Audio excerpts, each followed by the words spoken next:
Hey everybody, I want to talk about a product and platform that I absolutely love and our latest sponsor, Interseller, the prospecting and outreach platform of choice for recruiters and sellers. Whether you're doubling down on business development or recruiting talent, Interseller does all the heavy lifting of finding contact data, automating the email and follow-up process, and syncs all that rich data into 20 plus CRM and ATS platforms. Reach out now and get going on a 2-week free trial and let them know you heard about it from Adam on the podcast today. Check out the link on the website. Appreciate it. Welcome to the podcast, where we introduce you to incredible humans who share their journeys with the mission to inspire you to harness your own inner tenacity to drive your life and career forward. And now, your host, Adam Posner.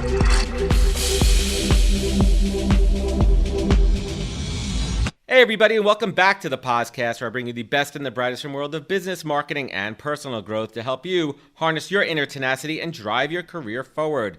My guest today is Gwen Whiting, the founder of the Laundress. Gwen graduated from Cornell University's Fiber Science Textile Apparel Management and Design program. There has to be an acronym for that. And worked for over a decade in fashion, retail, media, and design, namely spending a bulk of her time, about 5 years, as senior designer at Ralph Lauren.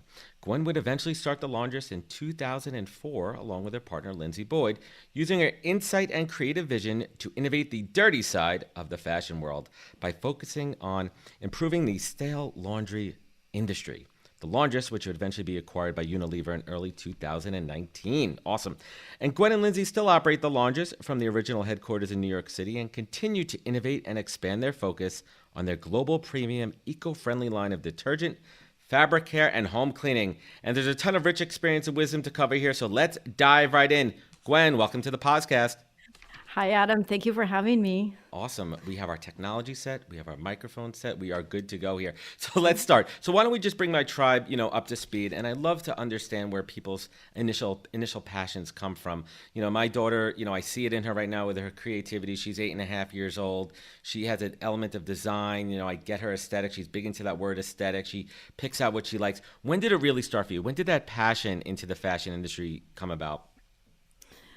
Well, I was always creative as a child and crafty, I would say. I couldn't get my hands on enough. I got a doll. I didn't want to play with it. I wanted to cut their hair or do their hair or dress them or whatever. But I was really more into not dolls, but anything knitting. I learned how to knit when I was 4 with my grandmother, needlepoint, craft, anything that was tactile and had a result, results oriented.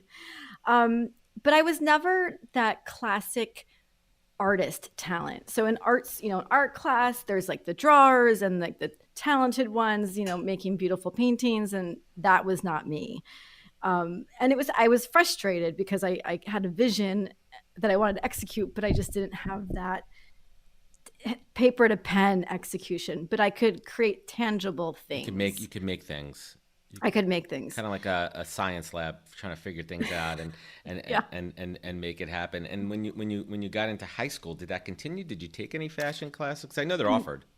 Yeah, so I actually sewed in high school. It's funny. I was just thinking about this morning. So I did gymnastics as a child. So when I wasn't in the gym, I was tinkering around trying to create interesting things on my free time. And my childhood gymnastics friend really inspired me to take that craft to. She was actually sewing clothes that were amazing and wearing them in high school. And true story, she's quite a notable person. Her name is Kia Tomlin, who is the wife of the Pittsburgh Steelers coach. So she was my my inspiration. I could take a creation at home that was wearable and fashionable. And so that led to, in high school, I took classes at FIT, and it was summer classes, Sunday classes, weekend classes. Taking the train in. You felt cool going into the city. Yeah. But my mom was driving me. She was like, I wasn't even allowed to do that. Get out on the train. Yeah. This is actually before it was direct train from where I lived in New Jersey. But anyhow, taking these classes and in retrospect, putting myself in incredibly uncomfortable situations. I did this fashion illustration class with, you can imagine, all of the tri-state kids who were talented at fashion illustration, which I was not. But I was putting myself in this situation so I could hone this skill for pen to paper, work to take you to the next level of actually creating. And I look back at that sketchbook, I still have it. And it was like so bad. I was like mortified, but It's like I stick did figures. it. I did it. And that, fast forward, I applied to Cornell. I also had a tie business in high school too, where I made neckties because we had a dress code. Interesting. And it started as gifts, and then it became high demand and everybody wanted one. And so launching a necktie business, which, actually paid for my first computer. So Look at that. there you go, results. Yeah. And then I applied to Cornell, early decision, and I got in, which was a bit of a stretch. And from there is an acronym. It's TXA, although it's been rebranded like 3 other times. It's a mouthful. Since I mean, it really is. It's a mouthful. It's a mouthful. But my major was apparel design. But because it was a liberal arts school, or still a Ivy League school, you had to do economics and all of the sciences and everything that went with it, Right. which included fiber science was part of my program. But I also knew that I had this design creative core, but I knew that I needed to monetize on that. I wasn't going to be, the sketcher making beautiful sketches and, that creative zone. It was really like understanding, creativity and commerce and how those two came together. I also had the opportunity my senior year in high school to do an internship with Ralph Lauren, which parlayed into my future career. But I really padded my curriculum with anything business oriented. I took marketing, I took entrepreneurship and enterprise at the Johnson Business School, was sort of like the grandfather of entrepreneurship, and wrote my first business plan in college, which I actually used that book to write the Laundress business plan later on. But knowing really how to craft this, subconsciously craft a future of knowledge that I knew that I was going to rely on and go back to. So you always kind of had that in you, that entrepreneurial spirit. You had the business mind, but you also had a bit of self-awareness much early on that you weren't going to be, quote unquote, the next fashion designer, but you really understood the business side of it, plus the creativity, and that got your wheels spinning. So you graduate Cornell, and you had the in with Ralph Lauren, which is fantastic there. And so your first job, senior designer for 5 years. What was it like, to work with one of the most, renowned fashion houses in the world? And what were some of your favorite experiences and learnings from that time?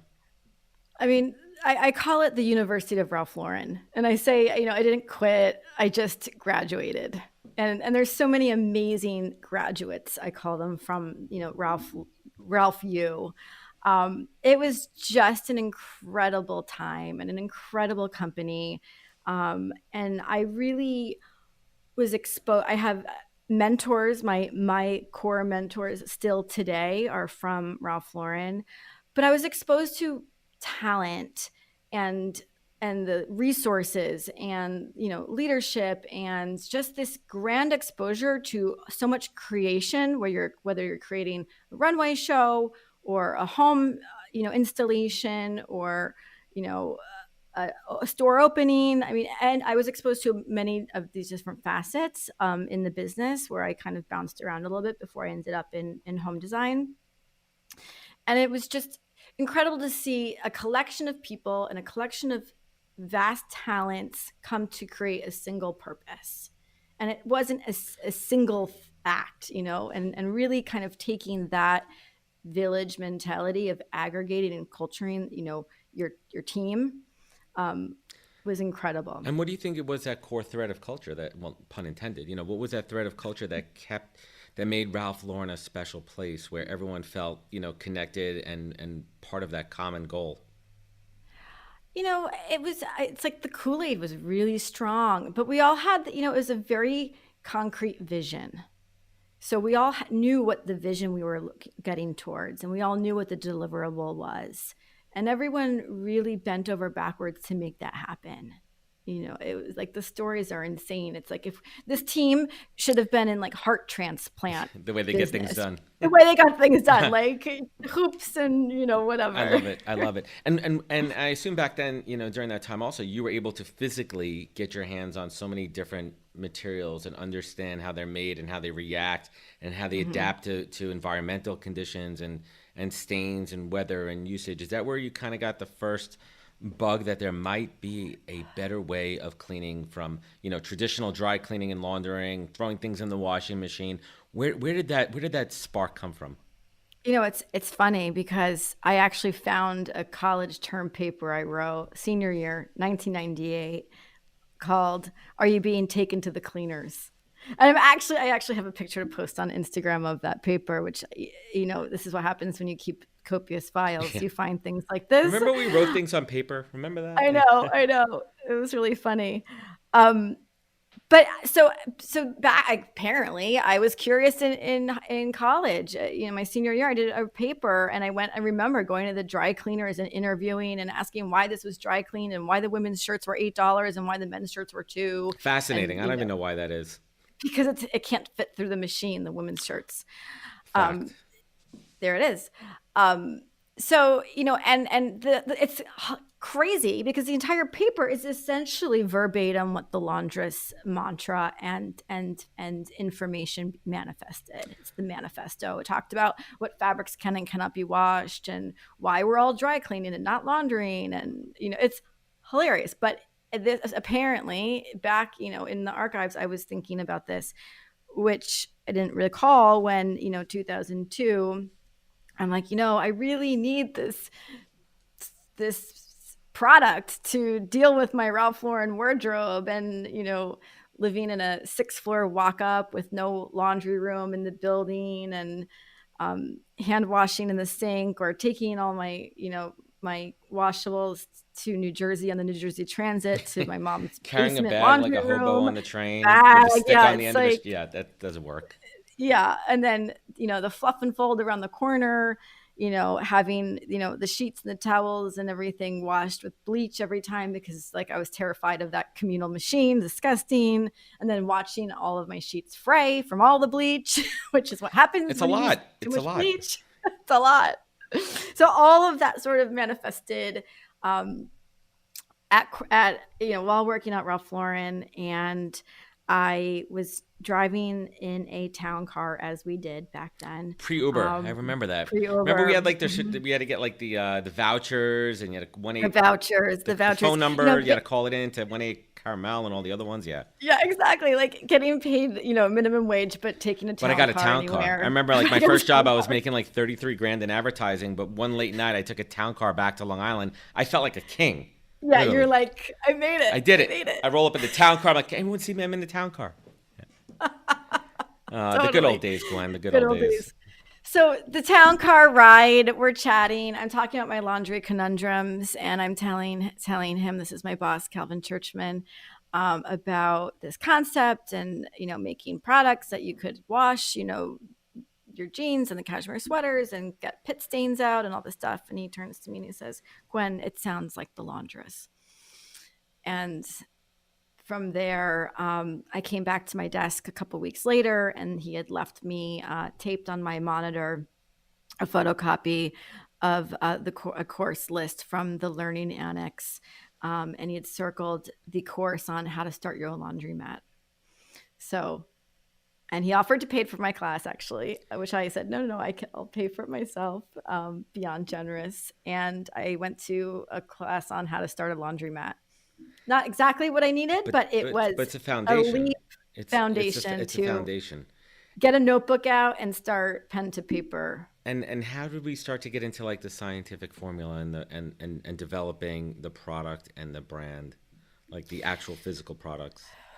So from the laundry class to getting together with Lindsay and saying, I have this idea. It's in lawn, she had the same pain points where she was dry cleaning like hundreds of dollars a week with her with her wardrobe for her work at Chanel.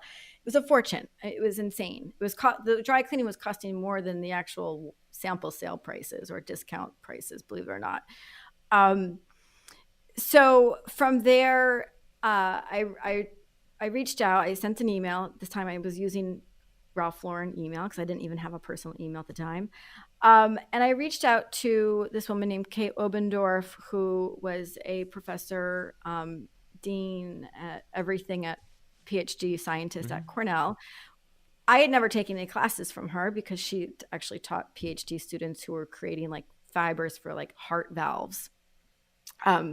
Not like undergrad design kids. And I reached out to her and I said, I don't think you remember me. I didn't take any of your classes, but, Lindsay and I were both undergrads and we were working on this concept of making detergent and fabric care. And we have all of these, conundrums that we would like to address, silk and cashmere and pit stains and all these things. And she says, great, of course I remember you, come on up. And that was the invite to go back to campus, go back to Cornell, work with her in her office and do a crash course detergency chemistry class over a weekend.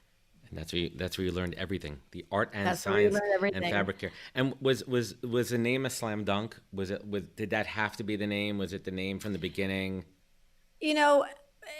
It was the first name that was thrown out, and we did kick around some other ideas, but we ended up always coming back to it because it was just like the right thing. And we were very aware, in between 2002 and 4 when we launched that development process, was that while we were two young girls, women, developing this brand for traditionally a female consumer, we came from luxury brands. We did not want to have a bottle or a brand or a product that felt gender specific. We didn't want it to feel girly. We didn't want it to feel like only women would use it. So the design and the packaging was from a luxury principle where premium. You don't look at Chanel and think, oh, only that's so feminine or that's so it's gender neutral for the most only. part. It's gender. Yeah, even if correct. you look at Chanel No. 5, if you look at the perfume bottle, like it's not overly feminine. It's stoic. It's classic design. Mm-hmm. Yeah. So that was really the angle of not wanting to alienate our audience. So we were always sort of questioning Laundress, but the Laundress is historically the woman doing laundry. And that was a fine benchmark to use. And while the packaging could offset or complement not feeling alienating for, a global consumer. Makes total sense. So let's talking about, you have the product now. I'm sure you had to, raise some capital to figure this out. Where did you go first? Did you go to friends and family? Did you scrounge up a couple bucks? Raising capital is a very generous term for what we did. Asking for money, quote unquote? We had a for-profit cocktail party, for-profit fundraiser, which is also hilarious because if we just stuck with that model, we could have like founded GoFundMe or crowdsourcing instead. Funny how that works, right? How that works. But we had a for-profit party, which we invited anyone who would show up, friends, family, coworkers, boyfriends, ex-boyfriends, dates, anyone. And it was very modest. It was like $30 for a couple hour cocktails at a bar that we used to call Cafe Rosso, which is now Cafe Clooney on the corner street I lived on, 12th Street. And that launched I think we had generated about $5,000. I actually just found the book where we logged every single person who gave us money and sent thank you notes. And that really gave us the seed money to even afford to go to Cornell, to even make photocopies all weekend at Kinko's after we sort of exhausted the free photocopies on campus. And just, we had nothing. We were living off pennies and fumes to begin with. So our official funding came from the SBA, which did an SBA loan, which I worked personally with an advisor at Baruch College, where they had a little SBA small business development office in the campus. And it was open to the public. And I worked with an advisor who helped, finesse the numbers and the spreadsheets. That was all made up. I mean, it was all Just total to make it work. fictitious, just Just to to make get it that work. cash. And we got $100,000 from the HSBC, which apparently they don't really do anymore. You need to have like product launch in business. I have one. I got one during this time. Yep. But I think you have to have like An actual a business. launch first, Yeah. an actual business, not They're not like seed a round. Yeah, an idea, seed. a kernel Yeah. of idea. So Yeah. now you're flush with cash. And Flush with now it's time to $100,000. now it's time for the next steps, right? Like how do we make this? How do we go to market? What do we do with this, right? What's So yeah, so that money went towards our production. So in our business, you have to produce, and there's minimums. So you have stock, and then when you do the stock, then you got to sell the stuff, and then you have to have money so you could reorder more.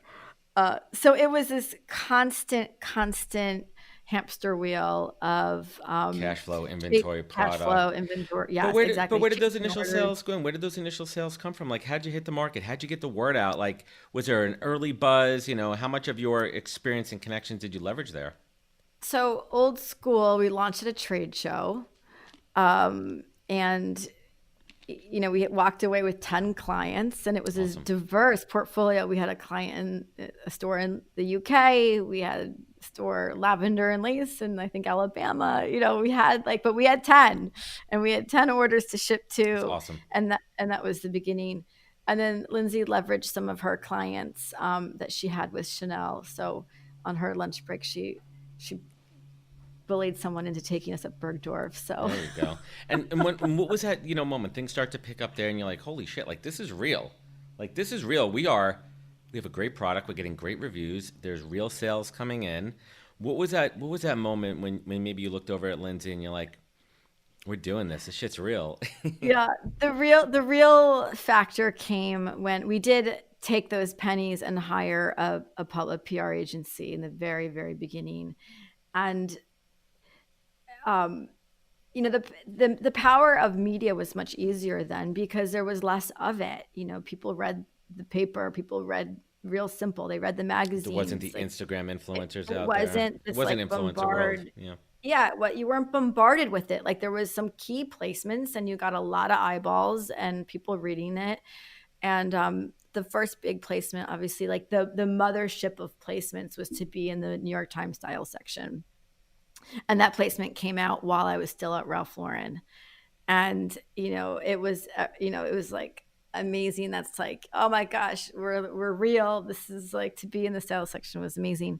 But there was a woman in a meeting that I was in that day, that Monday, it came out on Sunday. And she's like, Gwen, I saw you on the New York Times. And I was like, of course you're the one who's like bitter and jealous that I'm doing this. In Meanwhile, work hours, meanwhile, everybody else is high-fiving and super excited. But I did get called out for my moonlighting at the time. In the end, you do what you got to do in life. You do what you got to do. The side hustle was not in my contract. Right. The side hustle wasn't now. So fast forward, success is picking up, and the sales are starting to come in. What was one of the most challenging elements for you and Lindsay as business owners with the quick success? Well, the rapid success. There was nothing quick or rapid.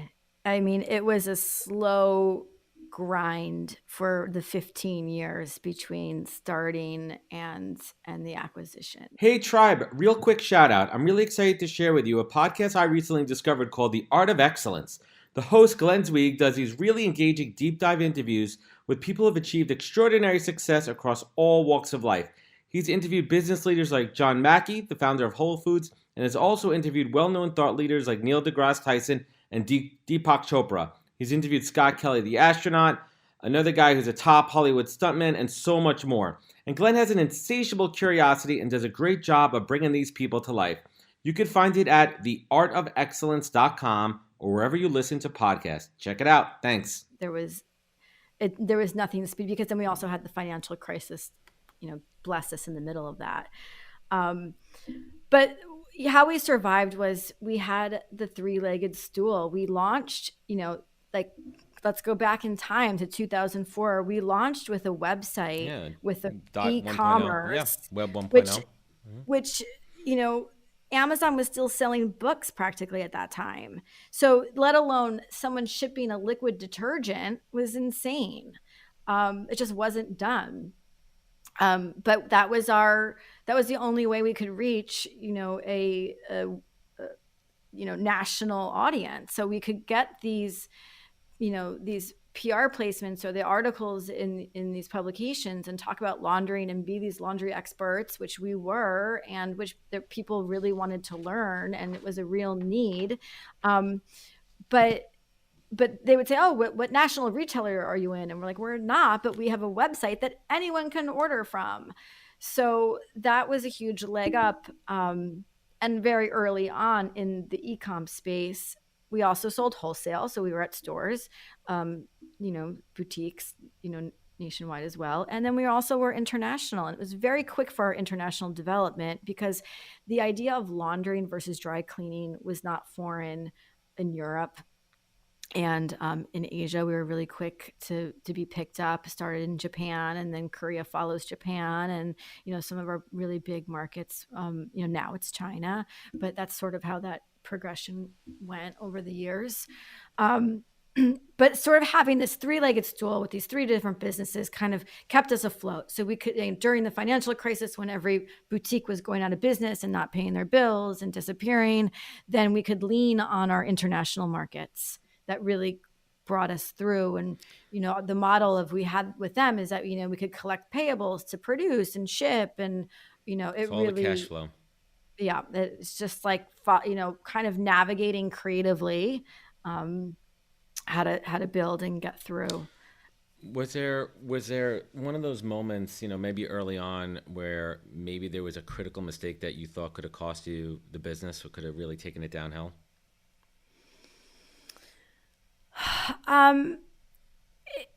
We there was like so many. Maybe something you second guessed on. No, I mean, it was just sort of doing everything possible to make it go. And we did diversify our manufacturing pretty early on when we had a partner who was like not consistent with wanting taking our orders, producing, and payables. So early on we diversified our manufacturing, so we had this constant flow. But what really goes back to everything is, for me, is the relationships and building solid relationships. And I came from Ralph Lauren, where I was demanding these ridiculous tasks from our vendors, for them to stand on their head for a deliverable to make, the installation, or make, Ralph's walkthrough. But they would do it, not because they were even getting paid on time, but because you had this relationship and it was a personal thing. And so I took that very seriously and knew what, how important having that relationship is, and building our vendor relationships are so personal.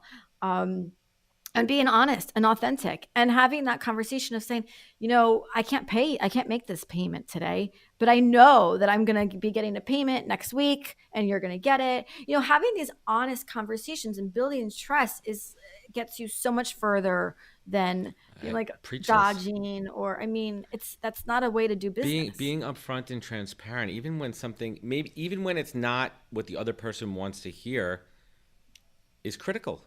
Because it just sets the stage for, and I want everyone who's listening there to really take a point of this. Gwen and I preach this. It is the foundation for success. It all comes back to relationships. So let's fast forward. How did the acquisition with Unilever come together? How'd that come about? So, we opened a store, and it was sort of the last tick of the business plan of brick and mortar. Of goals. And we were on shelves and we were online, and we had a store that was built in Japan, but nothing was our actual mothership destination. And so it was still this outstanding item that we really wanted the world of the Laundress created, that someone could come to and really experience and see, feel, smell, learn all of that, wash the So you vision. really felt like that physical presence was missing. You had everything else. You had a product, you had Yes. sales, you had customers, but you didn't have the feel because You just didn't, it was you a needed brand. It that was a touch. world. Exactly. And, and our original business model was really developed off of these early brands of the early Bliss Spa, where there was Hmm. one spa in New York City on 57th Street where you could get your body butter or bath scrub, but you could have that experience in in your apartment in Paris, in Japan, anywhere. But there was one destination to have that real experience. So that was still something that was missing. And so and everyone's like, don't do retail. It's a whole nother business model. You suck. It's marketing. It's marketing money. It's your ad money. Um, but I built the store again, going back to my Ralph Lauren friend Rolodex of talent and leveraging, all those amazing people who built Ralph Lauren stores and all the components for that. Um, but that was I'm a little, I guess, like 5 years ago. So we kind of just had this like harebrained, kind of like, oh, we're sticking the fly paper out and we're expecting someone to like walk into it. We never really expected someone to walk into the fly paper. However, that's basically what happened. Some guy from Unilever came to the store, It asks worked.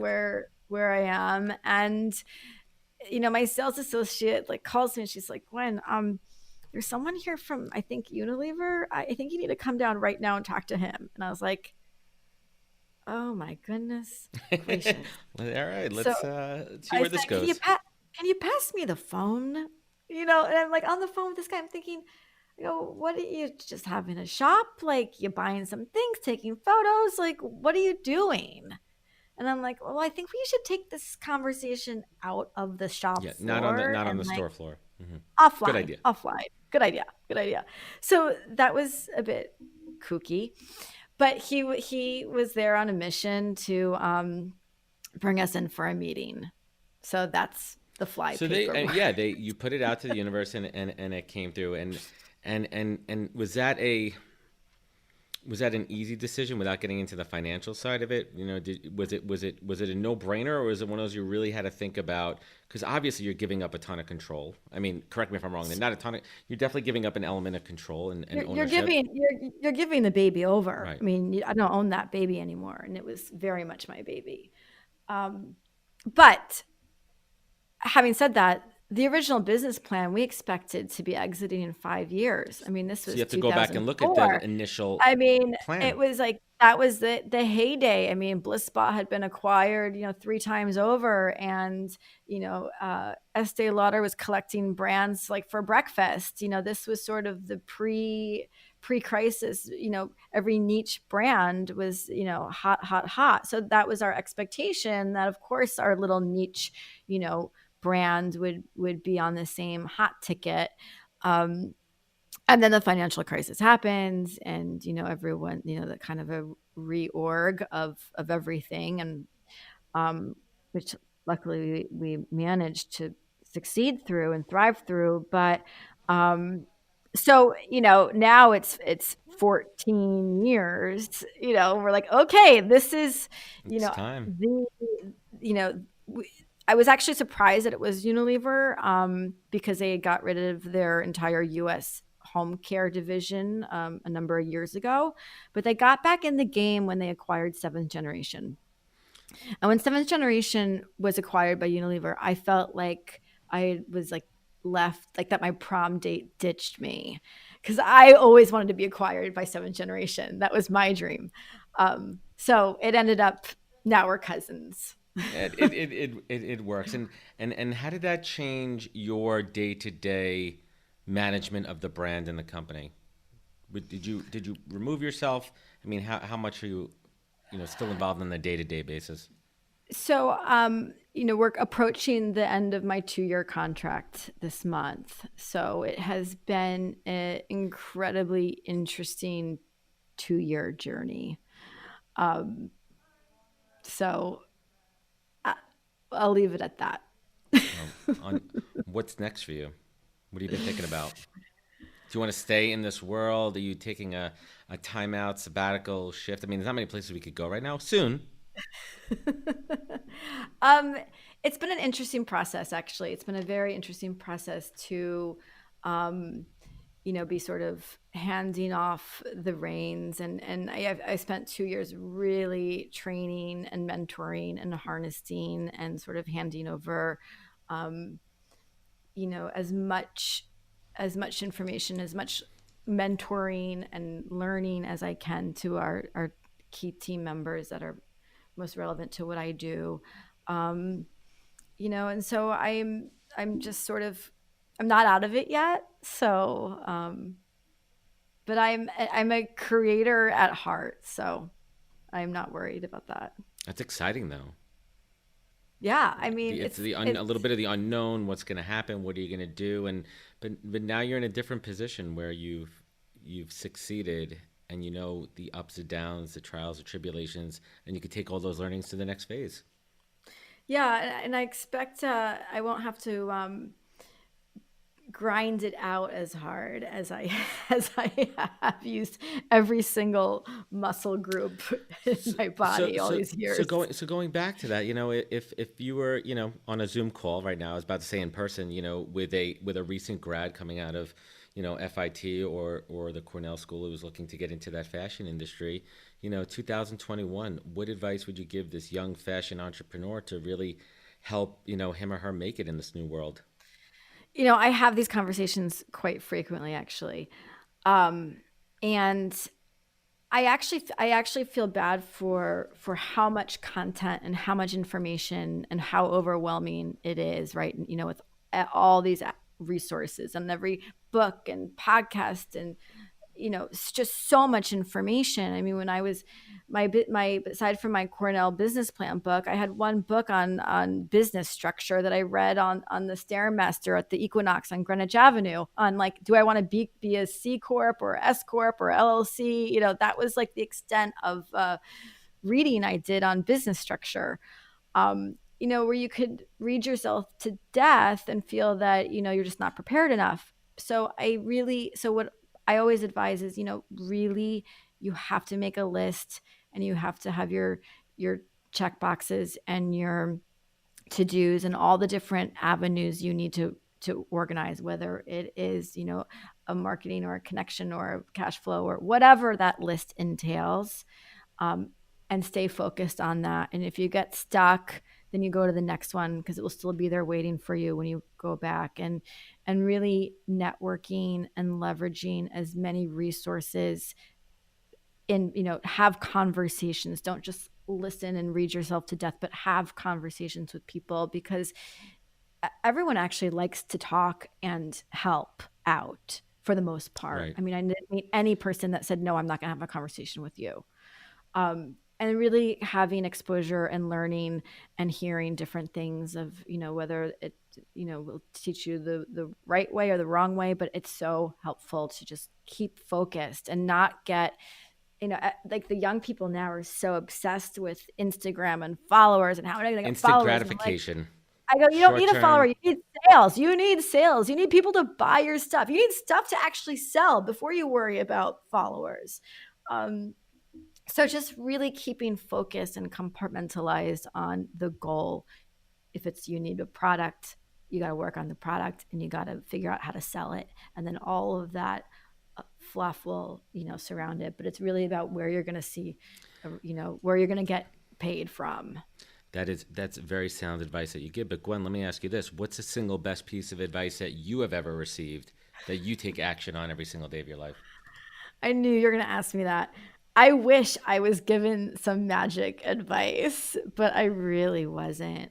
All I know is that I got everywhere with real true grit, and my energy driver is really hard work. It's dedication, I'm it's with you. devotion, it's discipline. And and from gymnastics background is like using every muscle to get there to move. I tell everybody that, like, it's work. You have to put in the work. Of course, there's hacks out there and shortcuts, but they're only going to get you so far, and it'll be a house of cards, and it'll crumble at some point. You have to put in the actual work. And what would you say is your true superpower? right? Like, what would you say that makes you just, special in who you are? I'm a creator. I have a creativity to life, and I use that creativity in every element, from problem solving to my interests to traveling, friendships, earning, jobs, all of that. I mean, applying that creativity in all these elements is really sort of my superpower. I love it. And when travel opens back up, where's the first place that you're going? What's the first place on your list? Well, I've been keeping it moving wherever I can. So where it's been safe, I've been. So I was just in Colorado last week and having some adventures. I hadn't been on skis since in like 25 years. So how'd you do?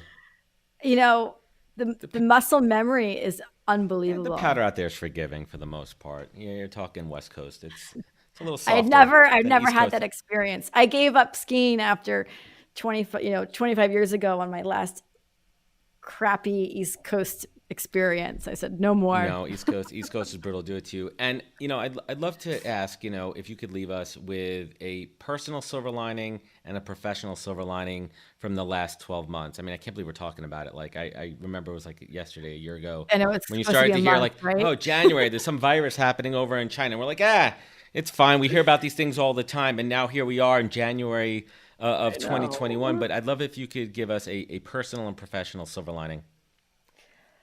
I mean, the professional silver lining is that there's been a global domestication of people. So everyone, knows now what laundry is like and cleaning is like and how important it is. And, whether you love it or hate it, sort of embracing that and for the laundress, making it a better experience. And the personal silver lining, just some... Well, it's the typical, been estranged, but harvesting other unique relationships that I didn't have before. I love it. Like, I've been very close with my neighbors, which has been really fun. Hey, listen, you get closer with your neighbors. I mean, you're finding new relationships and interests and people that are close to you that you never were before. And it's totally fascinating. And last but not least, Gwen, you look back on those early days of the Laundress, those long nights and those countless hours that you put into it, and you had to look back, and you and Lindsay had to really reach down deep inside, and you had to harness that tenacity to pull you forward, and you had to have that focus, that compass. And then right now, when you're in the final couple of weeks and it's the end of this journey and on to another one, and you want to show gratitude and just grateful for everything and your success and everything awesome you have in your life, Gwen Whiting, what is your North Star? It's integrity and purpose, and all goes together with the authenticity and the honesty. And if you just have that, front and center, then that takes you to the right places. I love it, Gwen. Thank you so much for joining us today. I appreciate it. Yeah, thank you so much, Adam. And everyone could find more at thelaundress.com. And Gwen, what's the best way for folks to connect with you and find more? Oh, on Instagram, Gwen L. Whiting. Awesome. And to everyone listening, thank you for joining us today on the podcast. Please be sure to follow us on all the social media channels, thepodcast.com for more. Remember, take care of each other, stay 6 feet apart, wash your hands, and catch us next week for another great episode of the podcast. Wisdom is forever, but for us, it's time to go. Thank you for joining us. Luckily, we'll be back with our next episode soon, jam-packed with more incredible humans. Thank you for listening, subscribing, and sharing. To join the conversation, search The Podcast on LinkedIn. And to catch up on past episodes and more info, please visit www.thepodcast.com.